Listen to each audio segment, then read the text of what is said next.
भविष्य की आशा। संविधान ने लगातार दिखाई है राष्ट्र को राह, जन जन की भावनाओं और आकांक्षाओं का प्रतीक। लीजिए सुनिए दैनिक पत्रिका में प्रकाशित मध्य प्रदेश विधानसभा के अध्यक्ष माननीय श्री नरेंद्र सिंह तोमर के लेख का ये ऑडियो संस्करण। 20वीं सदी के पूर्वार्ध अर्थात 1900 से 1950 के बीच पूरी दुनिया में लगभग 150 देश स्वतंत्र हुए। इनमें से अधिकांश ने औपनिवेशिक गुलामी की जंजीरें तोड़ने के बाद आजादी की हवा में सांसें ली। भारत भी लगभग 200 वर्ष की अंग्रेजों की गुलामी से स्वतंत्र हुआ।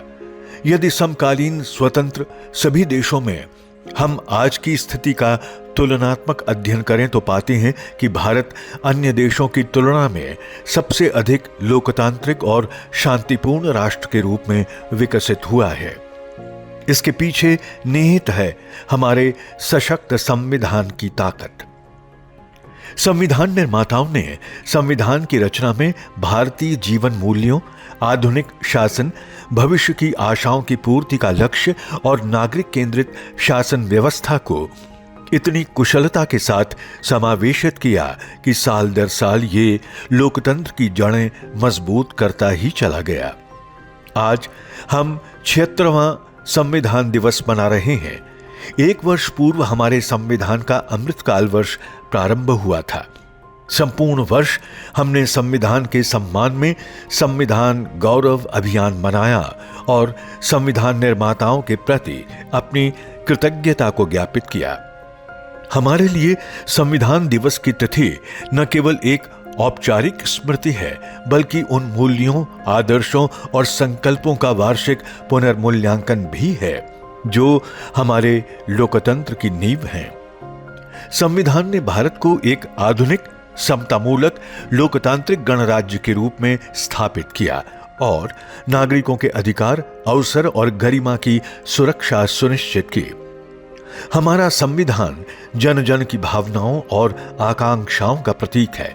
संविधान ने राष्ट्र को राह दिखाई है और समय समय पर स्वयं में संशोधन करके लोकतांत्रिक मूल्यों को और अधिक सशक्त भी किया है।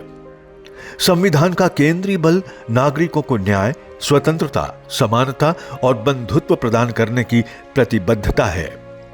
इन मूल्यों के साथ प्रत्येक भारतीय नागरिक को न केवल अपने अधिकारों का उपभोग करना है, बल्कि अपने कर्तव्यों का भी पालन करना है, क्योंकि मजबूत राष्ट्र नागरिकों की जिम्मेदारियों से बनता है। विगत 11 वर्षों में सरकार ने संविधान में पूर्ण निष्ठा के साथ जन कल्याण की दिशा में तीव्र गति से कार्य किया है। ये दशक संविधान के लोकहित में सशक्त होने का समय था। इन मूल्यों के साथ प्रत्येक भारतीय नागरिक को न केवल अपने अधिकारों का उपभोग करना है, बल्कि अपने कर्तव्यों का भी पालन करना है, क्योंकि मजबूत राष्ट्र नागरिकों की जिम्मेदारियों से बनता है। विगत 11 वर्षों में सरकार ने संविधान में पूर्ण निष्ठा के साथ जन कल्याण की दिशा में तीव्र गति से कार्य किया है। यह दशक संविधान के लोकहित में सशक्त होने का समय था। संविधान हमारे लिए सिर्फ पुस्तक नहीं है, ये जन जन की आशाओं का प्रतिबिंब है। 7 जून 1924 को प्रधानमंत्री नरेंद्र मोदी ने अपने तीसरे कार्यकाल की शुरुआत में संसद के सेंट्रल हॉल में संविधान की पवित्र पुस्तक को माथे से लगाकर नमन किया था। यही दृश्य 5 साल पहले दूसरे कार्यकाल में भी दृष्टिगत हुआ था। मोदी जी की भारतीय संविधान में आस्था न केवल इन दृश्यों से अपितु उनके हर निर्णय से स्वतः परिलक्षित हो रही है। आज जब भारत विश्व मंच पर महत्वपूर्ण भूमिका निभा रहा है, तब संविधान हमें अपनी जड़ों से जुड़े रहते हुए आधुनिक प्रगति की ओर अग्रसर होने की प्रेरणा देता है। भविष्य की आशा। संविधान ने लगातार दिखाई है राष्ट्र को राह, जन जन की भावनाओं और आकांक्षाओं का प्रतीक। आप सुन रहे थे दैनिक पत्रिका में प्रकाशित मध्य प्रदेश विधानसभा के अध्यक्ष माननीय श्री नरेंद्र सिंह तोमर के लेख का ये ऑडियो संस्करण। प्रस्तुतकर्ता भाजपा संगवारी।